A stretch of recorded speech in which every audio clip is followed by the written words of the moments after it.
Hi, welcome to my channel, God's Anointed Child. I'm Latoya. So today I just want to read in the book of Habakkuk. Habakkuk is a prophet, and he's the kind of prophet that he wasn't the prophet that would like accuse Israel or accuse anyone. He's the one that just like he would just go to God directly for himself, and it was basically on his he couldn't understand how there was so much injustice.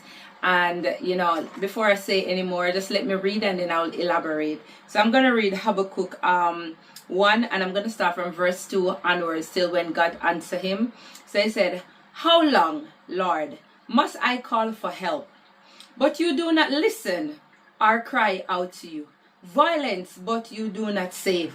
Why do you make me look at injustice? Why do you tolerate wrongdoing? Destruction and violence are before me. There is strife and conflict abound. Therefore the law is paralyzed and justice never prevailed. The wicked hem in the righteous, so that justice is perverted." And this is where God answered him, and he said, "Look at the nation, watch, and be utterly amazed, for I am going to do something in your days that you would not believe even if you were told." So further onto it, in it, as I was saying, Habakkuk couldn't understand, because God raised up the Babylonian at the time, and for them to come and start doing evil against nation. And at that time, the Babylonian, they were just wicked people. Like everything about them, they're just violent and wicked. It literally was like grabbing up people like slave. The rich people would they would put money out, and like they tax the poor in a certain way where the interest in everything was so high that the poor would remain poor. It was constantly idolatry, just terrible things in his time. And for God to send these wicked people and another people to I don't understand. So these people are wicked. You said the Israelite, they turn from you, they're not worshiping you, they're serving false God. But then you get the Babylonian that is much wicked to come, and how can you use such a wicked person to afflict the righteous people? Although that they turn away, in their heart they are not that vicious and they're not that wicked. And he could not understand, and he lamented a second time. And that's when the Lord let him know that there's gonna come a time where the Babylonian, they will fall, and God will bring justice to all nation, and every wicked government, every wicked thing will come to an end, because God will judge them. And he said that in Habakkuk 2 verse 4, that the righteous shall live by faith.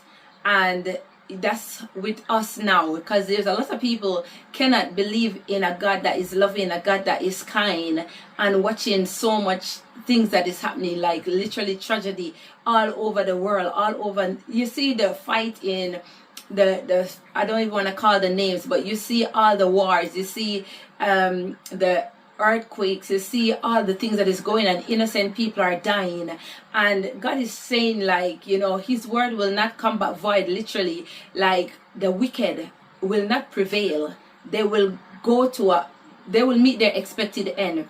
But at the end of the day, we the righteous people have to have our faith in all season, whether good, bad.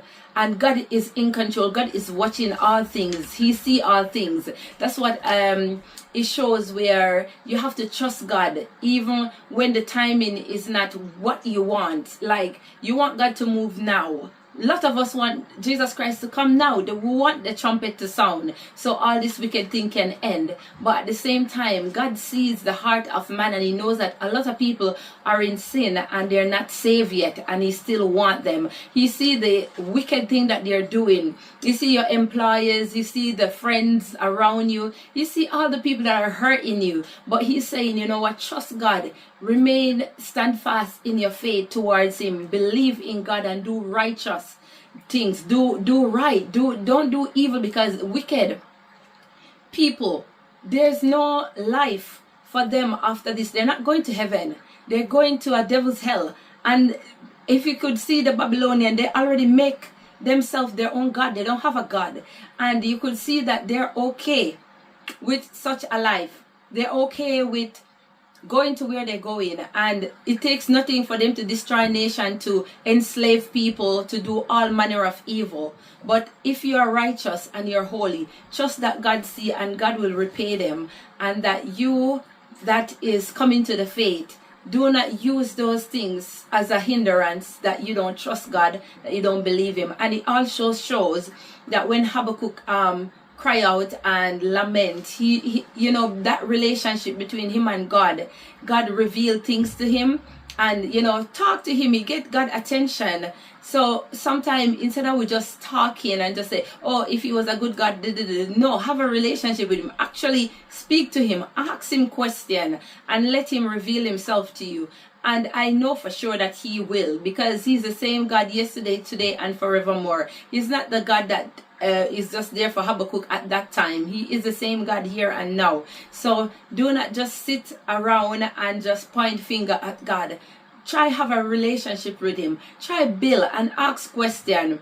And as he will reveal that, you go through these things because of the heart of man. We don't wrestle against flesh and blood, but principalities and power. We wrestle against things that we can't see with the naked eye, and that's wicked and evil things on this earth. And like I said, justice would come to all man.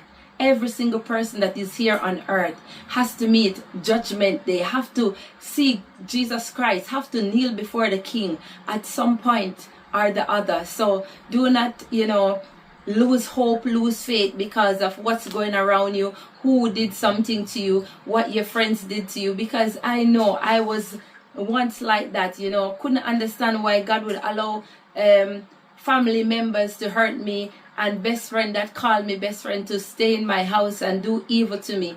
But at the end of the day, he showed me his love and his kindness and his constant protection towards me. And I am still here because of God's protection. And it's the same way, you're still here because God is protecting you. You might not believe, but he does protect his children and his people. His people are covered. We are covered no matter what. We are covered. He will save his anointed people and his chosen people. So do not lose faith and do not lose hope. Carry on and keep praising, keep praying, and more pray and trust and keep the faith. Thank you.